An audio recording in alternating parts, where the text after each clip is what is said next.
refleksi dan evaluasi diri saya yang itu bersumber dari siswa, umpan balik siswa, kemudian dari Bapak Ibu sekalian dan Bapak Kepala Sekolah, dan juga berdasarkan refleksi diri saya sendiri. Bisa dilanjut, Pak? Ya, evaluasi dan refleksi guru yang saya sampaikan yang pertama adalah hasil temuan berdasarkan refleksi saya selama mengajar, kemudian gambaran umum dari hasil kuesioner yang sudah saya bagikan ke siswa, ya, dan sudah saya rekap, kemudian gambaran umum hasil observasi pembelajaran dari teman sejawat yang kemarin sudah Bapak Ibu lakukan di kelas beberapa guru, kemudian masalah utama yang akan saya tidak lanjuti itu saya akan pilih salah satu dan rencana yang akan saya lanjutkan. Saya tidak lanjuti. Nah, temuan saya berdasarkan refleksi itu yang saya rasakan itu waktu pembelajaran yang tidak tepat dengan rencana yang sudah saya buat. Kemudian kadang terjadi hal-hal di luar skenario pembelajaran. Nah, itu menuntut spontanitas kita sebagai guru untuk memecahkan masalah di mana pembelajaran agar tetap bisa berlangsung. Kemudian yang ketiga itu pendampingan bagi anak berkebutuhan khusus yang saya rasa belum maksimal saya lakukan di kelas. Karena ada GPK tapi kan tidak selalu ya dalam selama proses pembelajaran. Kemudian yang keempat, guru belum optimal melakukan pendampingan terhadap siswa sesuai keunikannya gitu kan, sesuai saran para ahli itu. Kemudian metode pembelajaran yang kurang variatif.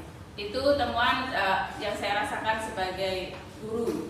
Yang selanjutnya adalah gambaran umum dari hasil kuesioner dari peserta didik. Beberapa hal yang saya dapatkan yaitu anak berharap agar saya mengikuti perkembangan zaman. Mungkin saya dianggap kurang mengikuti ya, ketinggalan zaman gitulah. Kemudian mengurangi PR. Terus pelajarannya jangan susah-susah. Mungkin penyampaiannya saya masih dianggap sulit untuk diterima. Jadi anak-anak tuh masih menganggap itu susah. Dan menginformasikan segera nilai-nilai yang siswa peroleh. Jadi saya terlambat memberikan umpan baliknya. Selanjutnya Pak, ini masukan dari teman sejawat yang sudah mengobservasi proses pembelajaran agar lebih memperhatikan alokasi waktu. Nah, ini mungkin saya saat itu membelandang.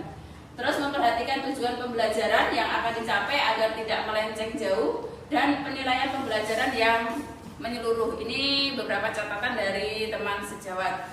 Kemudian yang selanjutnya adalah dari beberapa temuan tersebut yang akan saya tidak lanjuti adalah pembelajaran yang dirasa kurang variatif. Caranya yang akan saya tempuh adalah selanjutnya di slide selanjutnya ya. Saya akan mencari tahu tentang model-model pembelajaran lagi dengan lebih banyak membaca tentang model-model pembelajaran. Kemudian membuat skenario pembelajaran yang lebih bervariasi lagi. Tentunya saya sesuaikan dengan materi pembelajaran yang ada di kelas 5 yang saya ampu.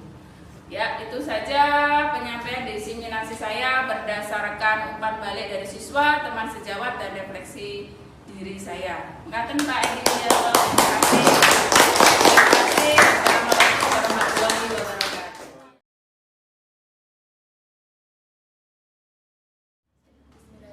Assalamualaikum warahmatullahi wabarakatuh. Waalaikumsalam warahmatullahi wabarakatuh.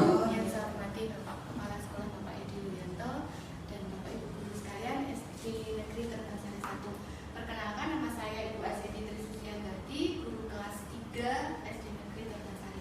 Hari ini saya akan menyampaikan disimulasi hasil refleksi dan evaluasi diri saya sebagai guru di SD Negeri Terbatasari.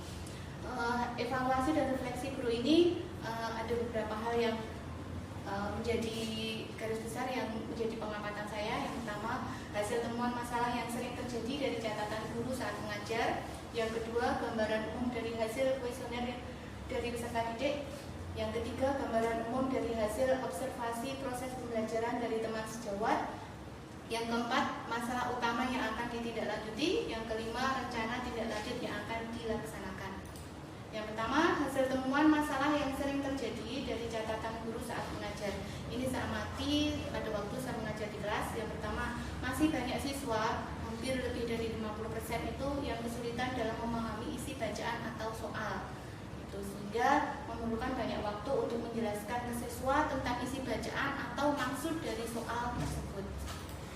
Kemudian gambaran umum dari hasil kuesioner yang dari peserta didik. Anak-anak memberikan masukan kepada saya, memberi teladan dalam hal ini, istilahnya memberikan contoh-contoh itu. Jadi misalkan ada soal itu saya memberikan contoh dulu kepada anak-anak, jadi tidak langsung ke soal utama seperti itu. Yang kedua, meningkatkan budaya membaca. Sebenarnya budaya membaca itu membaca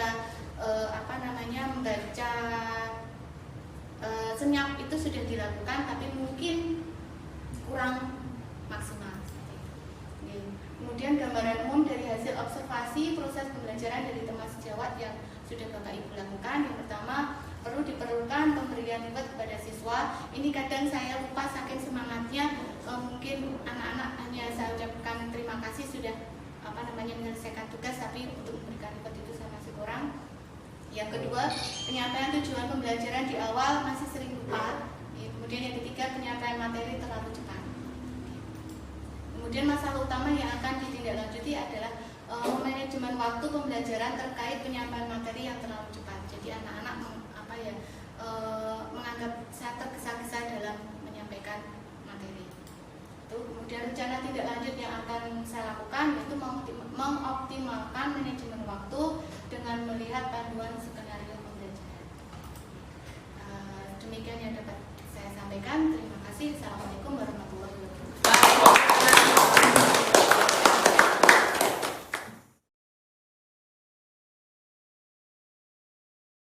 Assalamualaikum warahmatullahi wabarakatuh. Waalaikumsalam. Yang terhormat Bapak Edi Yulianto selaku Kepala Sekolah SDN Negeri Banjar 1, yang saya hormati Bapak Ibu guru serta karyawan SD Negeri Banjar 1. Di sini perkenalkan, nama saya Aji Pratama Putra. Saya selaku guru penjasorkes di SD Negeri Banjar 1, dan di sini saya akan menyampaikan hasil refleksi diri dan evaluasi saya sebagai guru saat pembelajaran. Yang pertama, hasil temuan masalah yang sering terjadi dari catatan guru saat mengajar. Kembali lagi, Bu. Yang kedua, gambaran umum dari hasil kuesioner dari peserta didik. Yang ketiga, gambaran umum dari hasil observasi pembelajaran dari teman sejawat. Kemudian masalah utama yang akan ditindaklanjuti. Yang terakhir, rencana tindak lanjut yang akan dilaksanakan. Yang pertama, hasil temuan masalah yang sering terjadi dari catatan guru saat mengajar. Jadi saya merefleksi diri saya sendiri. Yang pertama, pembelajaran sering keluar dari materi pokok. Kemudian kurang tepat waktu selama proses pembelajaran dan tidak sesuai skenario yang dibuat. Jadi dengan RPP, materi yang saya ajarkan itu selalu melenceng dari rencananya. Begitu. Kemudian yang kedua, gambaran umum dari hasil kuesioner dari peserta didik. Yang pertama, jangan terlalu cepat penyampaian materinya. Kemudian suara terlalu keras, ada siswa yang menyalah-artikan atau terkesan saya itu marah-marah. Jadi saat penyampaian saya seperti ini, tergesa-gesa, menggebu-gebu dan terlalu aktif. Jadi anak-anak itu mungkin agak bingung dengan penyampaian materi saya. Seperti itu. Kemudian yang ketiga, gambaran umum dari hasil observasi proses pembelajaran dari teman sejawat. Ya, dari guru-guru menilai saya sedikit menyimpang dari skenario yang dibuat. Kemudian kurang nampak proses tindak lanjut dari pembelajaran yang dilakukan. Jadi setelah pembelajaran mungkin saya menyampaikan kesimpulan atau umpan balik dari saya ke siswa itu kurang. Jadi tidak langsung ada prosesnya seperti itu. Selanjutnya, masalah utama yang akan ditindaklanjuti yaitu pembelajaran sering keluar dari materi. Itu yang paling utama. Dan yang terakhir, rencana tindak lanjut yang akan dilaksanakan, melihat lebih detail RPP-nya lagi. Jadi kita harus, saya harus mempelajari lagi RPP sehingga saat saya melakukan pembelajaran itu sesuai dengan RPP yang saya ajarkan.